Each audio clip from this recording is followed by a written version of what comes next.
The Mid-America Veterans Museum is a 501c3 nonprofit business. The museum would not exist without the donations of our generous community. Your donations ensure the museum continues to share and preserve the stories of our veterans. Would you like to be part of something special? To donate, visit mavm.org and click on Donate. The information, opinions, and recommendations presented in this podcast are for general information only. The primary purpose of the Operation Insight podcast is to educate. The views, information, or opinions expressed on the Operation Insight podcast are solely the views of the individuals or guests involved and by no means represent absolute facts. Operation Insight does not accept responsibility for their views or comments.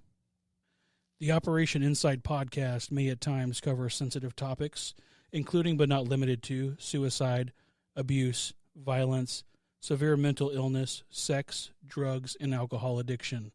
You are advised to refrain from watching or listening to the Operation Insight podcast if you are likely to be offended or adversely impacted by any of these topics.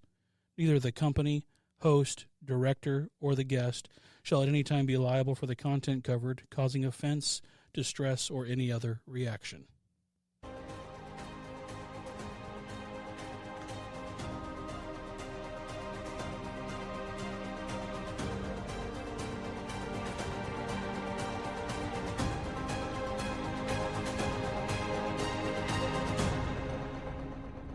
Welcome to the Operation Insight podcast from the Mid-America Veterans Museum with your host, Jason Galvin, and co-host, Sergeant Ethan Gross. Welcome back, family. We've got a special guest in our studio tonight. We have Senior Master Sergeant Stevie Riley, who served in the Air National Guard from 1972 to 2007. Ethan, go ahead and kick us off. Sure. This is also a special guest because Stevie is a dedicated volunteer here at the museum. And I've always considered myself fortunate when I'm able to spend time with someone who dedicates so much of their time with the museum, a place that both Jason and I hold dear. Stevie, so I want to start with a fairly simple question, but I want to preface it by saying this. I understand that your father died when you were only 14 years old. Yes. So tell us about how you grew up and how that impacted you. Well, my father and I were very close, and it was really hard at first, but my mother had been working all the time to support us anyway. He wasn't well. He smoked too long, he drank too much, and it all finally caught up with him. He died basically from emphysema. And it was hard because I had a brother that was 20 months younger than me, and he really needed a father figure in his life. But we managed. My mother was great, and she moved us from the city out to Florissant, and I thought we were in Ladue, because I'd lived in the city. We didn't ever own a car until then, and I guess we were poor, but I didn't know it. Sure. So, it was just different not having your dad. But did you take on that father figure role in some ways for your brother, or was that vacant? I think it would be my brother. Probably, he explained things to me that I went, really? I mean, sure. The facts of life. I couldn't believe anybody did that, and when he told me about it, and and he was, like I said, 20 months younger than me.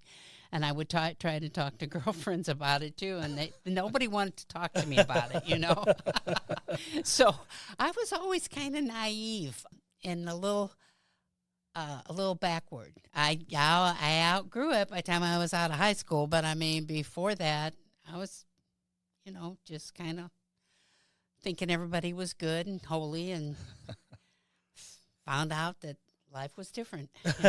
And so it sounds like some of your formative years were spent near Lambert Field or Lambert Airport, if you were in Florissant. Would that be fair to say? Yeah. Or was that even on your radar at that point? No, actually it wasn't. It wasn't until I went to work at McDonnell Douglas. And, in fact, I never heard of the Air National Guard. These guys were talking about it, And I said, well, I thought about maybe going in the military, and that's when they really started going, well, you ought to come in the Air National Guard. Several of them were in it that I worked with. And I said, well, and that was back when I thought, well, can a woman do stuff like that? And they go, oh, yeah, we have women. Well, they didn't have very many, but they had a few. And so that's how I wound up. I didn't want to be a secretary all my life, and I thought I could get a career going if I did something like the military. Is that what you were doing at McDonnell Douglas? Yeah, I was Office type work? Yes, I was secretary. The steno pool, and I worked in Department 500, and that's what I did, so it was a good paying job as far as that goes for the time. Well, at that Absolutely. point, how old were you at that point? Well, let's see. I was about 21, 22. Okay. Almost, because I went. Yeah, I guess I was 22 when I was talking to him about that. First job I had was working at Beneficial Finance Company, and then. And that's something that came in later in life as a positive, if I understand correctly, having that financial. Knowledge. Yes, it did. And we can talk about that later. Okay. Yes. Yeah. Yes. So tell us about entering the Air National Guard, that process. Well, when I went to decided to enter the Air National Guard, you have to take a physical, and I had to take a flight physical because I wanted to be an air traffic controller. And the gentleman in the hospital unit that was doing some of the tests, said, you have poor eyesight. And I go, well, it's 20/20 corrected. I wear contact lenses. And he said, yeah, but we have to get a waiver. And he said, that's not a problem. We can get a waiver, And I said, well, what about later on down the road? Could they ever pull the waiver? And he goes, yeah, they could do that.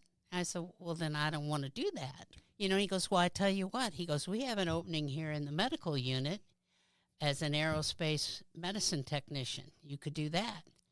So I said, okay. So, and you don't need a waiver for it. I said, all right, I'll do that. So that's how I wound up becoming a medic for the next 5 years as a traditional guardsman or weekend warrior, as a lot of people would call us. Yeah. Was there any testing involved in the different job MOSs or? Yes, Okay. yes. You had to have a high enough. Was it an ASVAB back then? Yeah. Okay. Yeah, you had to have I don't remember the scores, but mine were high enough to do that. So that med field was within your scope? Yes. Okay. Yes. So tell people a little bit about being a weekend warrior. We've had a few other folks on here who were National Guard, reserves, whatnot. But tell us from your experience what that was like, being in the National Guard. Well, it was a lot of fun, I thought. Well, for one thing, there weren't very many women. So all the young women in the units were real popular. Yeah. And I did drink at the time, and I learned to drink a lot. But it was fun. The guys were always pretty good guys, and we just, we had a good time.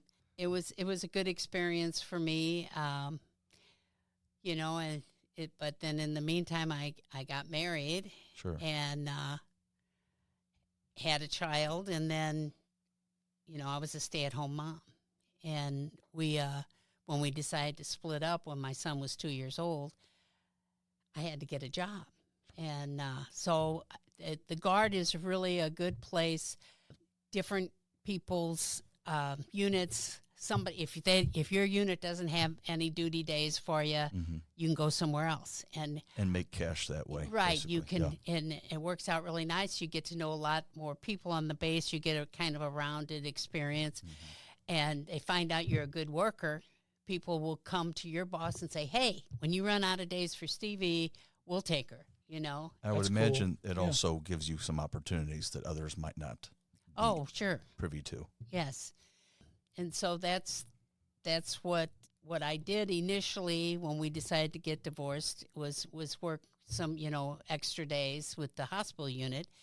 And then a colonel from personnel came down and said, we're having trouble filling a job in military pay. He said, do you have any finance experience? I said, yeah, I worked for Beneficial Finance Company for about a year. And he goes, you have a job if you want it. Just offering up jobs like candy. Yeah, and he says it pays $4.12 an hour, and it's more money than I ever made. Wow. So I made $2.50 an hour at McDonnell Douglas. So this was a bonus. You know? Nice. That's awesome. This is what, 74, 70? This would be, at this point, it was like 77, I would say. Can you imagine that? Wow. $4.17, is that what you said? 12 cents. 12 cents. That's a pretty good living back then. Yeah, Gosh. yeah. How often did you get to do that job full time? Or Yes, I did that full time and then help people make sure they got paid, you know. So because back then it was pretty manual process, right? Yes, yes. Yeah. People line up to get paid back then, or how did it work? No, we got checks. Okay. You didn't get a direct deposit yet. You know, everybody got a check, and you had it mailed to your home, or like if you worked out there, you could have it directly sent to the base. Gotcha.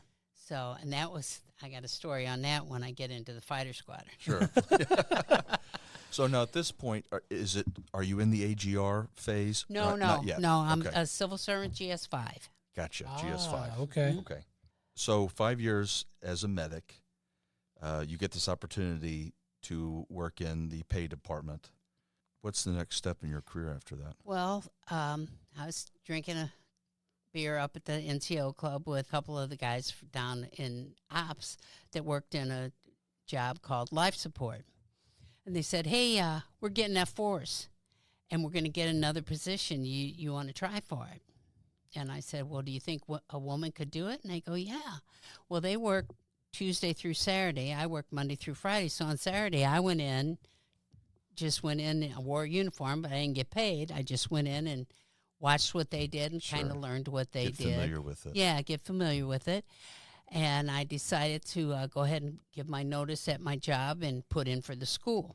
So I put in for the school, and then I left military pay, and I went to the school. It was at Chanute Air Force Base in Illinois. I got up there and started the training, and we had to give briefings. And this is the story I think you want to hear. Yeah, please. You're going to love this, Jason. Anyway, the instructor goes through this whole dissertation about how when you're giving a briefing to aircrew, you have to get their attention. Well, there was this young man in the class. His name was Glenn Campbell. So, and that was a singer Did he sing or? Well, what he did, he came out when he gave his briefing. He came out and he threw like it wasn't a firecracker, but it was something that Those when you pop threw it down, snappers. it made a loud Yeah. sound. And Yeah. then he went, "Hi, I'm Glenn Campbell," and it was hysterical. Everybody loved it. So when it came to be my turn to do it, You wanted to one-up him in some way, I'm guessing. I just kind of had this whole idea in my mind what I was going to do, and I told the teacher, I said, I have props, but I have to leave the room for a few minutes. And he said, okay. So I went to the bathroom. I put on a bikini top. I put on the survival vest, which is something they would wear if they're in a war. Sure. They would wear. And it's got all these pockets. I think we have one. We have one over there somewhere. Okay. It's got all these pockets in it with different items.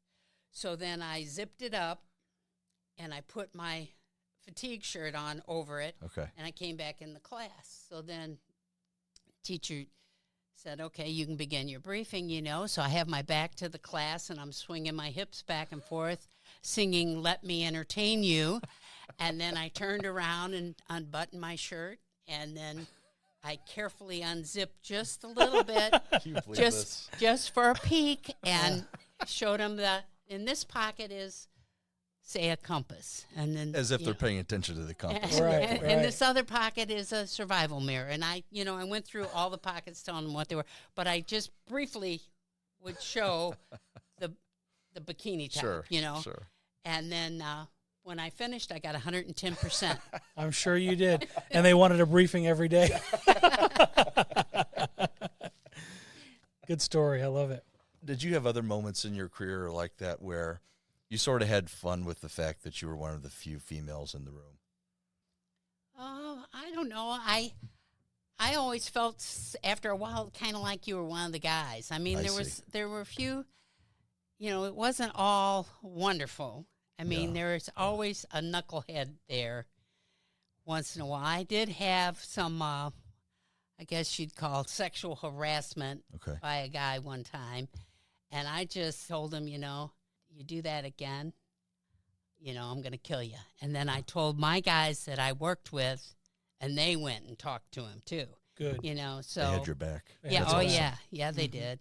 So I never really had any problems after that. And then one time the guy got pulled over by the cops and mouthed off to him, and they clubbed him a couple times with their stick, and He sounds like he had a problem. I didn't feel too sorry for him. Sure. God rest his soul, he's gone now, but Do you feel that you entered the Air National Guard with the personality and kind of the persona necessary to combat those types of incidents, or did you grow into it?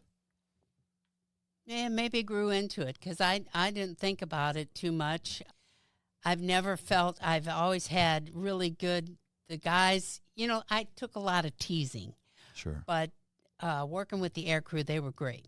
And, they would kid me. They'd find out a word I didn't like, and they would say it, not say the whole word. They would just start with it, And one time we had a life support officer who came in and was just giving me the business. I don't even remember what it was about. And I finally said, F you, George, except I said the word, which I never said. And he said, you can't say that. I go, oh, don't tell me I can't say that. I'm a woman. I have to listen to this from you guys all day long. You're all college graduates. Can't you talk any better, So the funny part was after that, I was upstairs in the bar one day, and one of the other women that worked there in ops, she's up in the bar, and one of the guys from the parachute shop's giving her a hard time. Yeah. Just kidding with her, but just Needling. not letting up. Yeah. I said, give it, and this gentleman's name that I had gotten into it with was George White. Okay. I said, give him a George White. Thinking she would say, go George White yourself, because that's what we started saying instead of the cuss word. Sure. And she come out with it too, and this guy just fell off of his chair. She did the hard F. She said the bad word too, and she never said anything. She was very shy and quiet, and Yeah. It was uncommon for that back then, right? For women to talk like that, yeah. And I wish it was uncommon today, but it's not. It's getting more and more common, unfortunately. Yeah. This is going to sound like an odd question, but I promise it's going to lead somewhere. What's your maiden name, Stevie? Liquea. So tell me about Mother Liquea's House of Wayward Fighter Pilots. I need to make sure I got the pronunciation correct before I ask you the question. That's it. Well, since I was the only woman in ops at the time, full time, I was always getting on the guys with their language or, something. Sure. And so Bob Leaker, he started calling me Mother Liquea.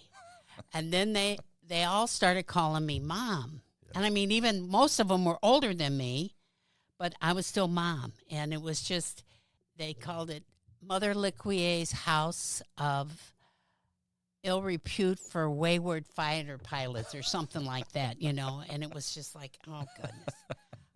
You just never knew. As a Catholic, did you kind of appreciate that? Yeah, I guess so, somewhat, but they were all pretty good guys. Yeah. I enjoyed working with all of them. And even once I left the fighter squadron for a different job that I wound up working for 20 years, I still was glad to see them whenever I could. It sounds like, to me, Stevie, that you sort of garnered this respect almost immediately. Yeah. And so you had people protecting you in some cases, or backing you up when you needed it. Yes. I want to get back to the F4 because I want to make a distinction I think is interesting, and correct me if I'm wrong, but your job, it wasn't as like a mechanic. It was as basically the medical personnel. Not medical. Gotcha. Tell me more about that. Life support sounds like medical, but they take care of all the air crew equipment. their helmets, oxygen masks, G-suits. Oh, okay, that makes Gotcha. sense. Yeah, I'm sorry. I should have said that because a lot of people That's think okay. that life support is. Yeah. It used to be called personal equipment, and then they switched it to life support. Yeah, because you can't live without breathing. Yeah, and on the F4, we climbed up in it. We did a 14-day inspection on the parachute, and then we packed the survival kits. Yeah. You know, we took them out every 120 days. Totally checked everything out, blew up the life raft, you know, deflated it, packed it all back up, put them all back in there. So They were counting on you to make sure you knew what you were doing and doing it right so they could survive if something went wrong. right, Yep. right. What did you enjoy about that job? I loved it. I liked the fact that occasionally, if for some reason a backseater didn't come and they didn't have time to train somebody else to give them a ride, I got to go in F4. Oh, fun. That's yeah, awesome. and we got to fly. And one time I flew with General Lehman, and he said, "Hey, you want to fly the plane?" I go, "No, I'm fine back here. I'll just sit here. I'm going along for the ride, you know." And he goes, "Oh, put your hand on the stick." So I got my hand on the stick, and he says, "You just have to think left." So I'm thinking left, but I'm not moving that stick. So he goes, "Think a little harder left." So I did, and we did an aileron roll. Oh, boy. I about had a heart attack. You have to explain what is that Aileron roll. The whole airplane turned around. Oh, my and gosh. came back up. And I let go of the stick. I said, "I'm not flying the airplane anymore." And he's up there laughing because he knew that was going to happen. But Yeah. I didn't know it was going to happen. He was playing tricks on you. Yes, Oh my yes, gosh. he was. So how do you recall how many flights you actually took, or was that I recorded? probably flew in the F4, and it might have been an F-100 that I did the aileron roll in, come to think about it, because we had that before we had the F4. Sure. I flew from Las Vegas, Nellis Air Force Base, home Wow. one time. We did a low level over the tops of trees and stuff. It was really cool. Wow. I got to do that, and I flew with the ops officer, Jack Wilson, and that was a lot of fun. You know, it was just, we did a bombing mission, and it terrified me because I thought, as we started going down to the ground, I hadn't been in life support that long, but I thought, he's got target fixation. He's going to kill us. That's what I thought was going. I didn't say it out loud. I was thinking it in my mind, saying a prayer. You know, I'm going to die. So when he pulled up, after he dropped the bombs, he pulls up, and you start pulling the G's. Yeah. I was never so happy to feel G's holding you back in the seat, because I thought, holy cow. You know, now I'm not What an dying. experience, though, you know? It was neat. And it was neat, too, because most women initially handle G's better than men do. I don't know if it's the center of gravity or what, but a lot of times backseaters will get sick, and they have to fly long enough to get through it, and then they don't get sick anymore. But I never felt sick. I just felt terrified. So tell me a little bit about what's going on in your personal life at this point in time in your career. Well, I've figured out I had a drinking problem, and I thought, I got to quit drinking, because I had an 11-year-old son by this point, and he'd say, "When are you coming home, Mom?" I said, "I'll be home in a half hour, 45 minutes, and then I'd call him back, and he'd say, "When are you coming home?" I go, "Oh, a half hour, 45 minutes, and he'd say, "Mom, you said that 2 hours ago." So then he goes, "And Grandma's called, and she wants you to come get her from Uncle Mark's house and bring her home." And I'm thinking, why does my mother need a ride home from my brother? Why can't he bring her home? You know, but I said, okay, I'm coming home. So I came home, put on a pot of coffee. Found out later that just makes you a wide awake drunk, you know. Sure. But I thought, now I'm home. I have to be the responsible mother and take my child to have to go with me. And I was terrified to drive with him in the car. In the meantime, when I got home, he said, "Grandma's called, and she is home, so you don't have to take her home." So I turned the coffee pot off, and I started drinking again. Then when I went to bed that night, I thought, I'm going to die if I don't quit drinking. And the next day was the base Christmas parties. I thought, What a day to start being sober. Yeah. And so I told one of the guys that worked for me in life support, I said, hey, I can't drink anymore. But I said, I don't want to tell the boss yet because he had been sober for 6 years, and I didn't want to listen to, we had what we called temperance lectures from him all the time, and I didn't want to have that. Yeah. So I told him, I said, just fix me drinks that look like, a Bloody Mary, and stick some celery or something in them, Give the appearance that I'm drinking with everybody. And so, of course, then everybody goes, what are you drinking? I go, Bloody Mary. And they go, you're a beer drinker. I go, well, I'm trying to be refined. That's what I told them. I grew up around the military myself, and, as a young person, I could tell there's just a culture of drinking in general with the military. And I've even seen in my own family where there was a thought behind there of you had to be drinking, be at the O Club, be at the NCO Club, to be able to be part of the crew or to get special treatment or the treatment that you thought you were going to get. It's kind of like moving on up through drinking. So was there any of that that you felt, or was it mainly just getting into it and it just got a hold of you? Yeah, I just think it was, you were drinking with the guys and you just started doing it. And I don't know. I always felt like I could hold my own, for the most part. And I didn't think too much about it until I just thought, I can't do this to my child anymore, you know. So. You quit cold turkey? Yeah.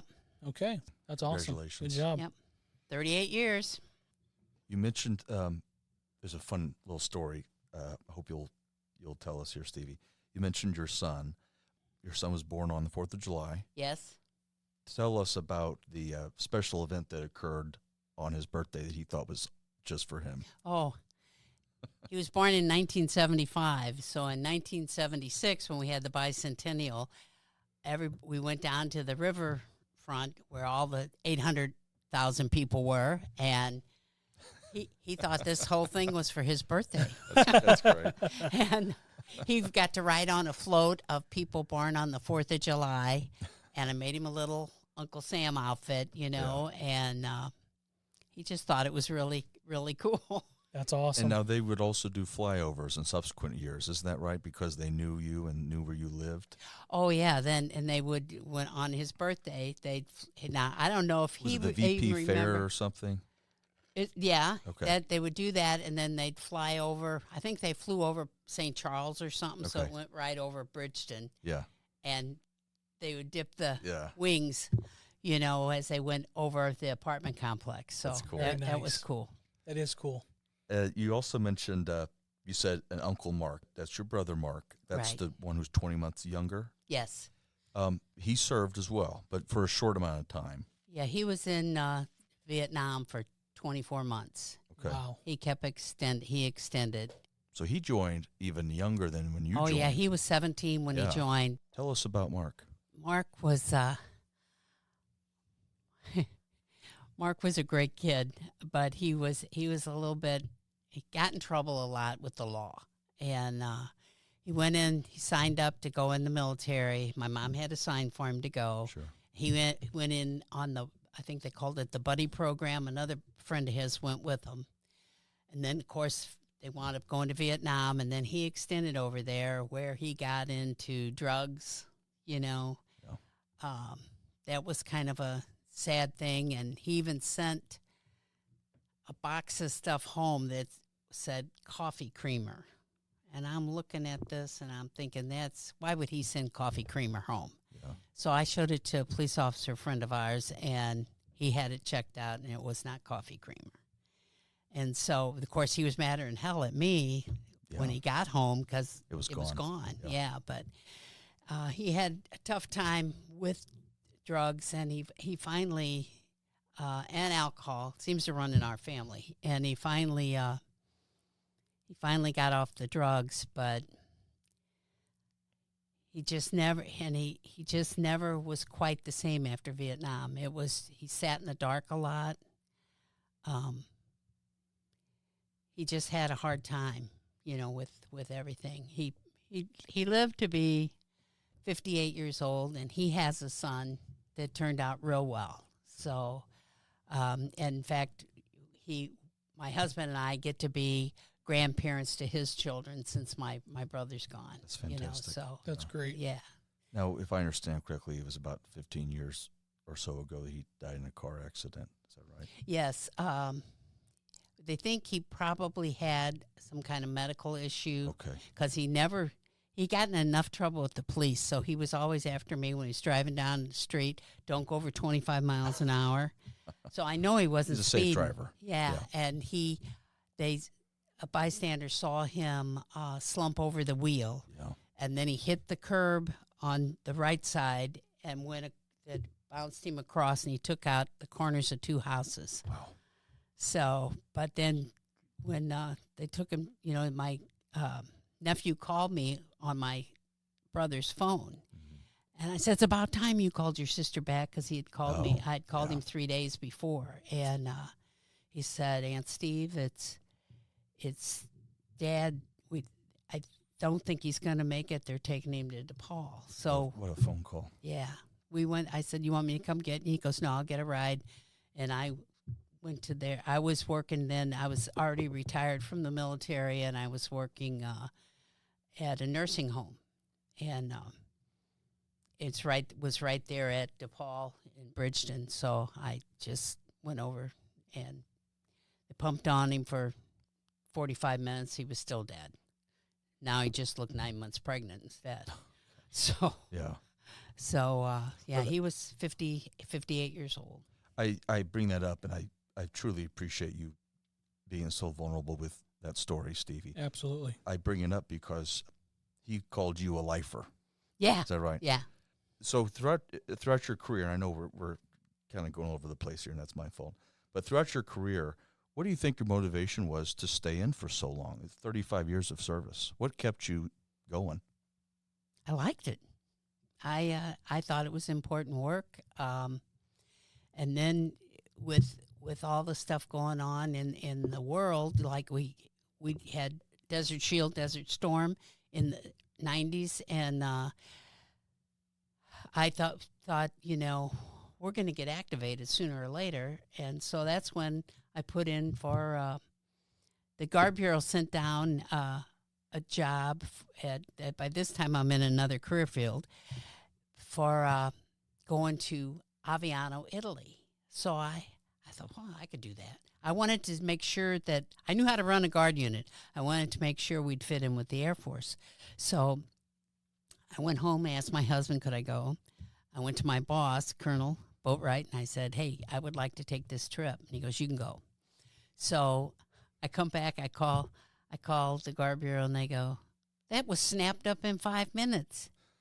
I go, oh, okay. So then the next one come down, they're going to send me to Hungary for 4 months. Okay. So I went and asked my husband again, went up to my boss, came back the next day. They said, it's gone. It's gone. So they said, Stevie, if you want to go on one of these trips, we'll send you you can go on the next one that comes down the pike. I go, okay. Cut out the asking the husband part. Yeah. Speed Don't up the ask process. anybody, just do it. Yeah. No, what they said is, get your permission now. Yeah, there you go. And so that's what I did. I asked my husband, I asked my boss, the next trip, they go, yeah. So it was a surprise where you were going to go then. Saudi damn Arabia. So that's where I got to go. So I went there for 4 months. A place that is famously not so tolerant of women. Oh, it doesn't no. Oh. You could have been on the canals of Venice. Instead, you're down in Saudi Arabia. Yeah, it was. That was an experience because by this time I'm in a career field called services, and we take care of feeding people, lodging them, fitness and rec, and they even do public affairs now. They didn't when I was in, but they do it now. So it's like every little unit that the Air Force doesn't quite know what to do with, they throw in services. Sure. So catch all. We're kind of a jack of all trades, master of none. But anyway, and mortuary affairs is another one we do too. Really? So Okay. Yeah. All right. You weren't kidding. They packed everything. They didn't know what to do with. In there. So I go in. I have to go into town. I'm going to try and look at buying some fitness equipment. I have to put on a black abaya, wrap my hair all up in a black scarf, sit in the back seat of the car, can't ride in the front seat, you got to sit in the back seat, and walk behind the men. So then I get into this place, and I'm not looking at their eyes. I can't look at a man's eyes. I'm talking to this man about buying this equipment. And after 15 minutes of this, I finally said, "Sir, is there any possible way I could look you in the eyes?" I said, "This is very awkward for an American woman, not being able to do that." And he said, "Oh, I'm not even a Muslim. I'm Syrian and I'm Catholic."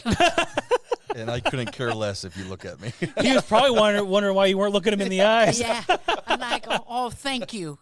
And so, it was just strange. I mean, like, I went in one time with a translator was with me and another man, and we just went in to a grocery store type place, and I was looking for exotic coffees because they were going to have like a little coffee house thing. Sure.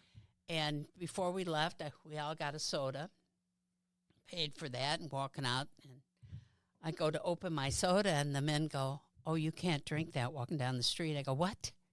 They could, but I couldn't. I said, "This is the most backward country I've ever been in."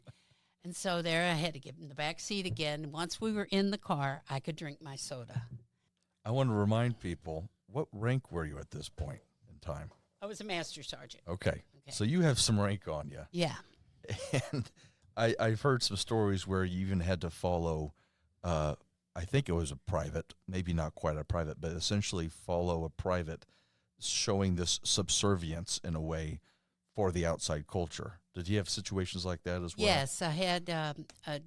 We had a little skirmish there called Desert Fox, and it only lasted about 48 hours. That was a bombing of Iraq. Is that right? No, it was actually, I don't know. I thought it was there in Saudi Arabia. It just didn't affect my base. Gotcha. But I may be wrong. Some sort of military skirmish that occurred. Right. Okay. And when the alarm went off at 1 o'clock in the morning, I thought we had exercises all the time at all different times a day. I jumped out of bed, and I was waiting for them to go exercise, and they didn't. Sure. And I went, "Oh, shit, this is the real thing." Yeah.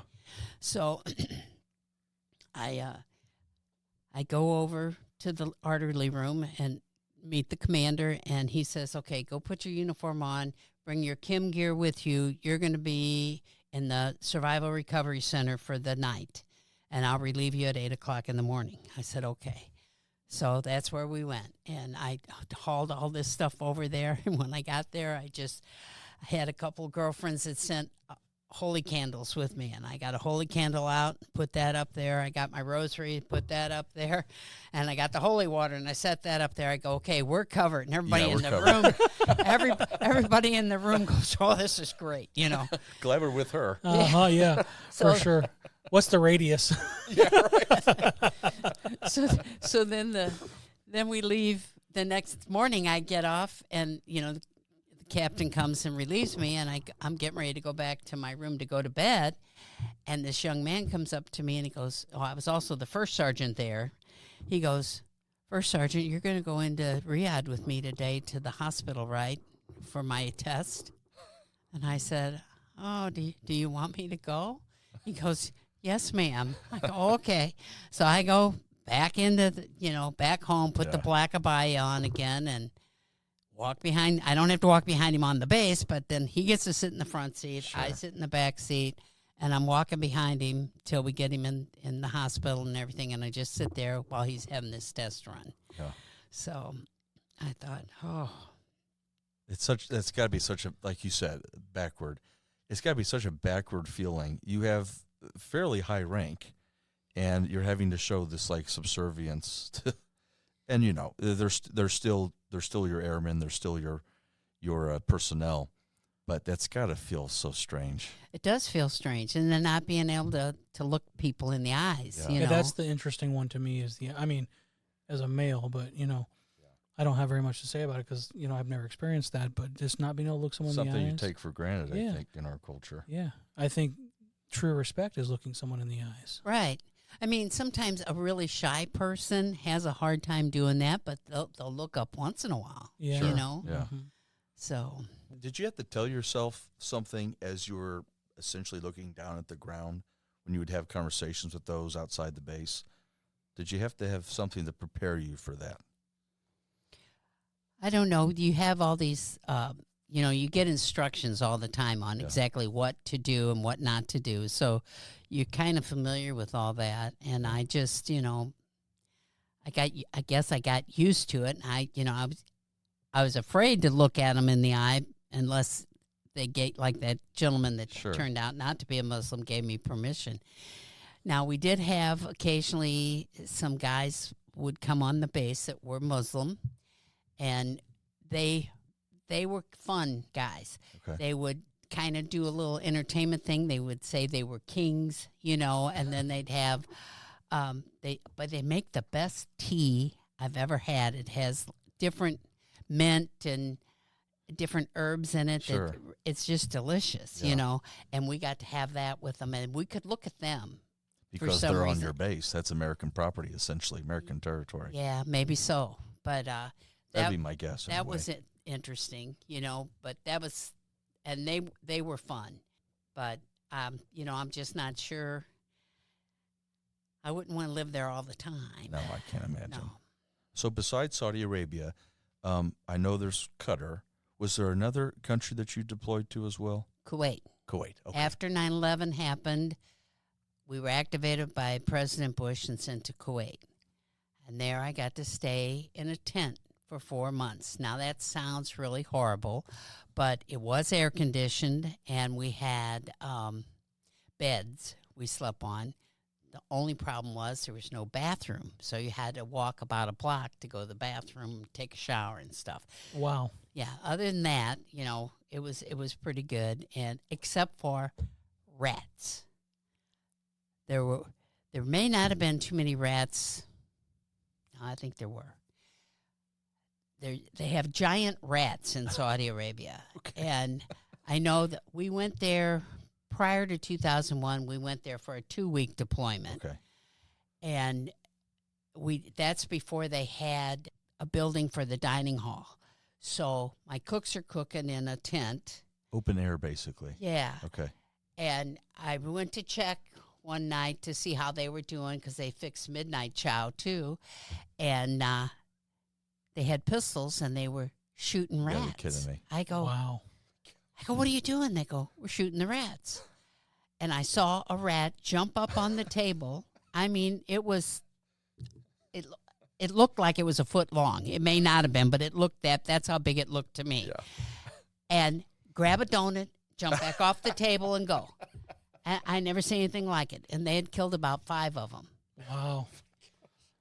Then That's incredible. I didn't even know that rats were in the desert. Me neither. That's incredible. There were scorpions, Oh, I believe that. and I just didn't run into any of those. But they were in some of the tents. They get in, and they Was it a tent city or was it just a tent like a? there were also like mobile home kind of things too. Almost Connex like. And I could have stayed in one of those, but I wanted to stay with my girls. I got you. And the next time when I went to Qatar, I stayed in one of those. So tell us about. We've had a few guests here that have very interesting experiences related to 9/11 and the attacks on the World Trade Center and other locations. So tell us a little bit about the activation to Kuwait after 9/11. Well, when 9/11 happened, I was on the base at the time. And in fact, I was up in military pay checking on something, and they had a TV that was on, and somebody said, a plane has just hit the World Trade Center. And we all went, oh, my God, what a terrible accident.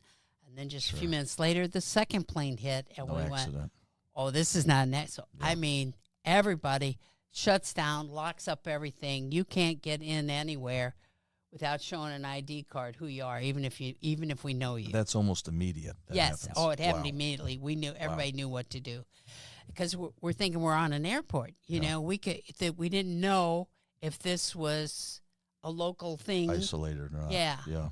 And so that was kind of a shock for all of us. I bet. And that's a day. There's different, like, I'm older than you guys, so I remember when President Kennedy died. That was really tough. You know, I was in 8th grade. My class, I was in a Catholic school, and my class was in trouble. We had acted up or did something, and we were sitting in the music room in the dark. It was a rainy, stormy-looking day, you know, and they announced over the loudspeakers that the president had been shot. And then a little while later, they announced that he was dead, and we're all sitting there crying. You know, it was First like Catholic president. Yeah. Yeah. And it was like, holy cow. And that's how 9/11 was to me too. It was like, that's something you're always going to remember. Yeah, seared into your memory. Yep, I remember exactly where I was. I'm glad you mentioned that about JFK, Stevie. You know, most people know a very famous quote by JFK, ask not what your country can do for you, ask what you can do for your country. Is that something that stuck with you? Words like that, inspiration like that, something that stuck with you in your service? Sure. We're always supposed to be service before self. Mm-hmm. You know, it was kind of like a motto of the Air Force. Yeah. And so we're there to help other people. And so with that, you explained the services a little bit. It's kind of a mishmash. Tell us what a day in services would look like for you while you were on those deployments. Well, I'll tell you, when we went to Qatar, we had, that's where all the people come in that have died. They come through Qatar. They go through the mortuary there. My guys had to ice them down, you know, get them all prepared to be shipped back to Dover. And I don't know how they did it. I'd go check on them, see if they were doing okay. And yeah, we're okay. You know, we're holding up all right. And I go, okay, well, let me know, you know, and they just did it as part of the job. And then we would stand and, you know, salute as they put the casket Render on the plane. Render the proper honors. Yeah. Yes. What years was that, or what time period was that? That was in 2006. So a lot of fighting and a lot of death happening at that point. Say. That's like the 5, 6, and 7 were pretty high. Yeah. And that was the last deployment I went on, you know, so then of course the next year at the end of the year I retired. Was it that last deployment that you had just bought a house here in St. Louis and then had to leave, or was that a different? That was after 9/11. Okay. Yeah. We had just moved in. We moved in October the 1st, and then I got activated like in November. And so buy a new house. Yeah. we had to leave my new house. My birthday happened then, my wedding anniversary, all of that while I was gone. So talk about bad timing. Yeah. Tell us about your retirement and what you remember about that ceremony. We have a photo here of you at your enlistment. Tell us the connection between that and your retirement. Well, when I decided to retire, they did a little flyer for me with the same two men that I'm in this picture with. This is Chief Master Sergeant Harold Spiegel and Colonel John Hardy. I had worked with John at McDonnell Douglas, and of course Harold was my boss when I was a medic. And the guy who had suggested suggested that I come in the medical corps, yes. So it was really nice for me to have them both in the picture. And unfortunately, they're both gone today, but I always think highly of both of these men. What sort of emotions can you recall from the day of your retirement? I was just happy. 35 years is a long time. Yeah. And it was my mother and my brother were there at my retirement, and I'm trying to think if my children were there. I guess they were. And I know my brother probably had a few drinks before he got there, and every time they would say something about me, he'd cheer real loud. And my mom, she would do the same thing, only when we were waiting for everybody to come in. They were waiting for General Brandt to come in. Now, he was in civilian clothes. I think he might have been retired by this point, but he and his wife were coming in. They were in, and they were sitting down. Well, they wanted him to walk in with everybody else. So my mom just doesn't know what's going on. She just yells, "What's the holdup?" real loud. And it's like, oh, no. Secondhand embarrassment. That's right. That's right. And so General Brandt gets up and he goes, "I think I am." So he goes back. He goes back to the back, and he walks in with the rest of the, That's great. higher ups. Yeah, it was. And then all through the ceremony, if they'd say some nice accolade about me, my brother would cheer. Yeah. So after that, a couple of the guys from Pay said, "Hey, can we have your mom and brother come to our retirement?" Nice. They wanted the hooping and hollering too. Yeah, the cheer section. Yeah.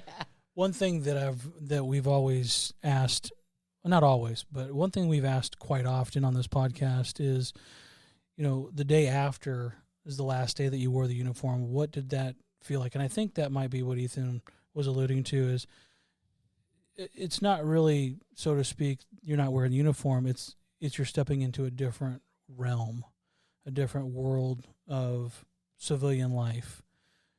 Was there any specific thing you can remember about just the day after that felt different, other than the joy that you mentioned earlier of being done with it? But there's the camaraderie that goes with it. It's the jobs that you did. It's the people you're surrounding with, the culture. Now there's a culture shift because you're not there. How did that impact you? That's what you miss. You miss it. The Air National Guard is a family, and you miss them. I don't want to be back in or anything like that, but I miss all the people. So that's why I'm lucky that I have the girlfriends I have that I get to see.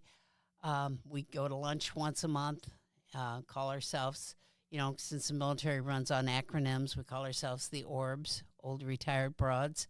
And that nickname came from a secretary that used to go with us all the time. She never was in, but she was the general secretary, and she was used to dealing with acronyms.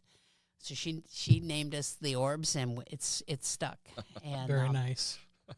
I'm lucky I get to see, Colonel Bob Leaker is a good friend of mine, his wife, and I have another group of women I eat lunch with, and I call it the pilots' wives, because all of them just about are married to the pilots and that I worked with, and there's only 3 of us that were enlisted, and the rest are all the wives, and that's fun too. And then we have reunions. Last year we had one of the fighter squadron, and they're going to have another one this year, but unfortunately I'm going to miss most of it because I'm going to be in Spain. Nice. Well, we've covered a lot of ground tonight, and usually we like to give some space to ask a final question or say anything else you want to say. So, Ethan, I'll let you ask your final question, and then Stevie, you'll have an opportunity to say whatever it is that you want the audience to know, what you're feeling, and then we'll wrap up. Okay. Jason's question and your answer, Stevie, leads really nicely into what I wanted to ask as my final question. Tell us about your involvement here as a volunteer. Okay. Trying to think of how I got involved in here, other than, I guess it's because I'm on the Veterans Commission here in O'Fallon. And there was a gentleman named Ralph Borelli that was on our commission. And he went around to all the mayor's offices trying to find a place. He wanted to start this museum. He thought it was important. And he was a World War II vet. And so once he got involved in it, he involved Renee Essery, who kind of was like his secretary wherever he went to. She'd write down all the notes for him. And then she got involved in it with him. And then it just kind of went from there, and we all just started one by one. All the people she knew, her and her husband, Greg, he was a Chief Master Sergeant in the Air National Guard. He started out in the Air Force, and then he came to the Guard. He was a crew chief. And Renee served as well, if I understand Renee correctly. was in, she was in the Air Force, and then she came to the Guard. She was in ops, and then I think she was in logistics for a while, too. And it just started. Lori, Dr. Stock, she, Sure. same thing. We all just kind of. Very Air Force heavy. Yeah, Yeah. yeah, Does she go by Doc? I'm going to have to tease her. yeah. Well, yeah, she became a chiropractor when she retired, so. Nice. Hey, now we got an in-house chiropractor. I could use that. Yeah. Anyway, he needs more than an attitude adjustment. So, as a follow-up, Stevie, tell us what you enjoy about volunteering here at the Mid-America Veterans Museum. I like it especially when kids come in, because they're young and they're excited about life. Usually, most of them, and they want to see what's going on. And when you start telling them stories, they are genuinely interested. And then we do have I always get the word for it. Is it through the Scouts? Is that what you're thinking of? No, it's scavenger hunt. Oh, sure, scavenger hunt. I can never get scavenger hunt out on the first try. Hey, it's okay. And we give them that and let them go around. Then they get to pick a little prizes, usually like a little Army guy or you'd be surprised. A lot of these kids will take an American flag, and I always like to see that. Yeah. Yes, for sure. And then like this 4th of July, we'll have a parade. We all go in the parade, Sure. and Chris DeFoley, he's our 95-year-old volunteer. He'll ride in the vehicle, and some of us walk, some sit in the Trailer looking trailer. thing. Thank you. Yeah. Yeah. Float. That's it. I can See? never think of that either. See, I'm not the only one that can't get words in. You're No, young. I know. Shame on me. Hey, but I got it eventually. Yeah. So, and that's fun because you get to give out the flags to the kids when you're walking. And my husband does it with me too. So, In your opinion, Stevie, what is important about keeping a museum like this and stories of veterans alive? What is important about that? I think it helps people know that if you don't remember these things, you tend to repeat them again. I don't know how we're ever going to get out of all the conflicts we're in. It's just sad that the world fights the way they do. And so much of it is over religion, the differences in religions. That's not how God wants you to be, so. Religion, ethnicities, Yeah. culture. Yeah. Yeah. So, but I think people, they feel connected to the military if they hear a little bit more about it and see some of the heroes that are here in the museum. Thanks for sharing that, Stevie. Okay. Stevie, anything else that you want the audience to know about? Anything else that you want the audience to know before we head out? No, I think I've covered about all I can think of. It was a very worthwhile career. I enjoyed it. Absolutely. It was a pleasure to have you on our show. I learned a lot today, and I think one of the cool things that I learned is that life support is not medical. Yeah.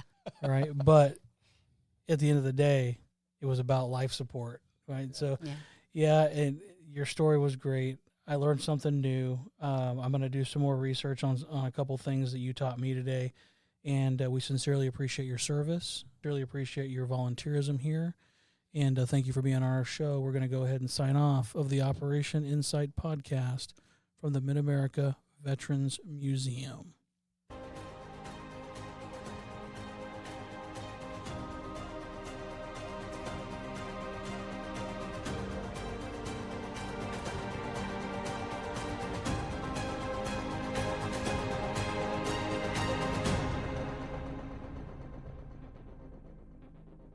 Operation Insight is brought to you by the Mid-America Veterans Museum.